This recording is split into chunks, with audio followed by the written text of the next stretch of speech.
मुझे ऐसा क्यों आभास हो रहा है जैसे इनका कोई व्यक्तिगत द्वेष है मुझसे। देखा महादेव, मैं तो आपके प्रिय पुत्र से कहीं अधिक प्रभावी हूँ। अपनी ऊर्जा के प्रभाव में बांध लिया मैंने उसे। स्वयं को महादेव का भक्त कहते हो और इतना भी नहीं समझते कि तुम्हारी ऊर्जा कितनी हानिकारक है। देखो इस स्थान को, देखो अपने तप स्थल को देखो। प्रकृति ने जैसे इस स्थान का परित्याग कर दिया है, बंजर बन गया है ये स्थान। अपने तन से उत्सर्जित होने वाली इस ऊर्जा को यही रोक लो। ये कैलाश नहीं मेरा स्थान है। यहाँ आकर मुझे आदेश देने वाले तुम कौन होते हो? कैलाशवासी होंगे तुम्हारे स्नेही, तुम्हारे भक्त, वो सभी देवता जो तुम्हारे जन्मोत्सव का आनंद मनाते हैं, नृत्य गान करते हैं। किंतु यहाँ देखो, सर्वथा अकेले हो तुम, कोई नहीं है तुम्हारा यहाँ। इन्हें मेरे जन्मोत्सव की सूचना कैसे है?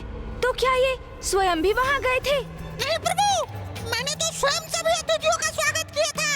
ये वहाँ होता तो मुझे अवश्य स्मरण होता प्रभु।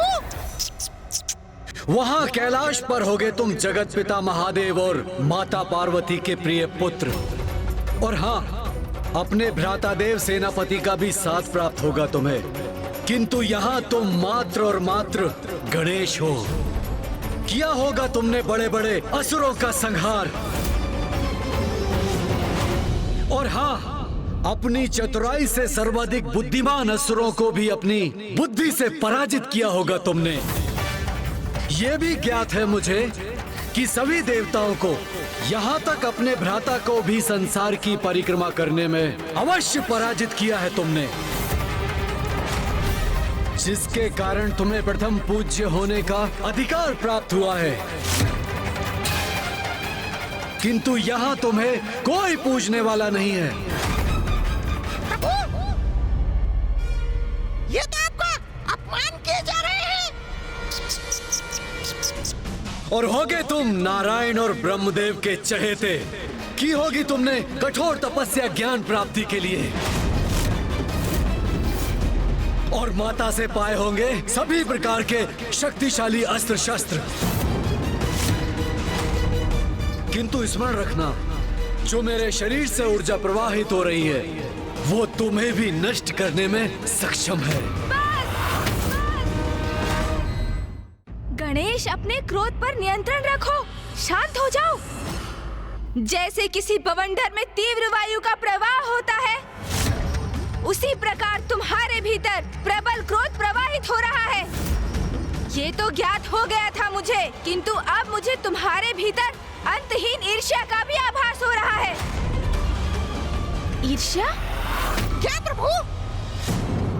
प्रभु, क्या है ये ईर्ष्या? मूषक जी, ईर्ष्या तो वो भावना है जो किसी वास्तविक अथवा काल्पनिक अभाव के बोध से उत्पन्न होती है, और जिसका आभास तभी होता है जब हम किसी से अपनी तुलना करते हैं और हमें इस बात का क्षोभ होता है कि जो अन्य किसी को प्राप्त है और जिससे हम भी योग्य हैं, हम उससे वंचित हैं। किंतु ऐसा क्या है जो मेरे पास है और इनके पास नहीं? प्रभु, मुझे ज्ञात है आपके सूंड। क्या मूषक जी? प्रभु, ईर्ष्या का तो कोई भी कारण हो सकता है ना। अब देखिए, आपके पास सूंड है, उसके पास नहीं। और ये भी संभव है कि आपके बड़े बड़े लटके कान, उन्हें देखकर इसके भीतर ये भावना उमड़ती हो। ओहो, आप समझा प्रभु। कदाचित मेरे ही कारण ये सब हो रहा है। उसे इस बात की ईर्ष्या है कि मैं आपके साथ हूँ प्रभु, उसके साथ नहीं। ओहो, कितना मूर्ख है वो। मैं अभी जाकर उसे सब स्पष्ट कर देता हूँ प्रभु, समझा देता हूँ उसे। सावधान मूषक जी, उनके पास 4 हाथ हैं और वे एक अत्यंत प्रवीण योद्धा भी प्रतीत होते हैं। किंतु मेरे प्रति इतने ईर्ष्यालु क्यों है ये भौम? कौन है ये और क्या है इनका वास्तविक परिचय? मुझे तो ऐसा प्रतीत हो रहा है कि ये कोई सदात्मा ही है जिसे उनकी ईर्ष्या ने भटका दिया है। कदाचित ये ज्ञात करने के लिए मुझे ही वहाँ जाना होगा, और इससे भी अधिक ये ज्ञात करने कि वो मुझसे इतना क्रोधित क्यों है। प्रभु, मैं तुम्हें एक अंतिम चेतावनी दे रहा हूँ। रोक दो इस ऊर्जा को, अन्यथा क्या करोगे तुम? मेरे बारे में इतना सब कुछ ज्ञात होने पर भी ये प्रश्न तो मुझसे पूछ रहे हो।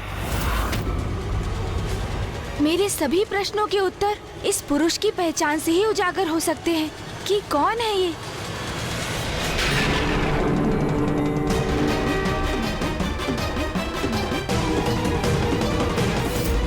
मैं भूदेवी हूँ। मेरी अपनी कोई संतान नहीं। आपके श्वेत की जो बूंद मुझ पर गिरी, उसने इस बालक का रूप ले लिया। महादेव, आप उसे मेरे पुत्र के रूप में भेंट दे दीजिए। आज से तुम्हारा पुत्र कहलाएगा और तुम्हारे नाम से जुड़कर इसका नाम होगा भोम भोम। ये तो इसका मतलब है ये मेरे भ्राता है। प्रभु, कदाचित आप कोई और अपनी दृष्टि डालनी चाहिए। उस ओर देखिए प्रभु।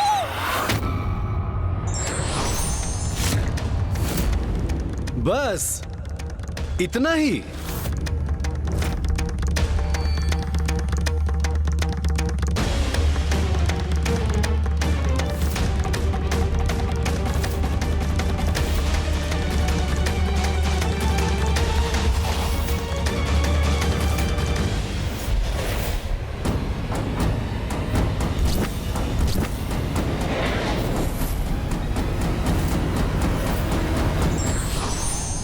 प्रणाम माता भूदेवी। आपने अपनी अंतर्दृष्टि से जो देखा वो सत्य है गणेश जी। भौम महादेव का पुत्र है।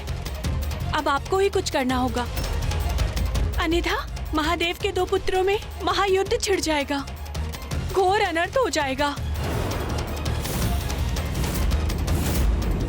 मैं तुम्हें पर्याप्त चेतावनी दे चुका हूँ भौम,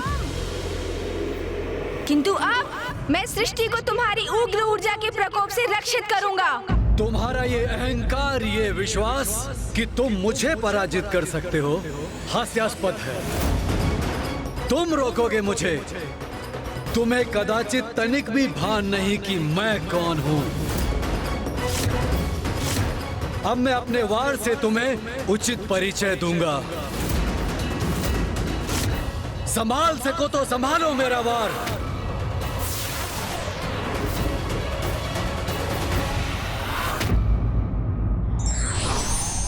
किसी भी अपरिचित परिस्थिति से सामना होने पर हमें सोच विचार कर शांतिपूर्वक प्रतिक्रिया करना चाहिए।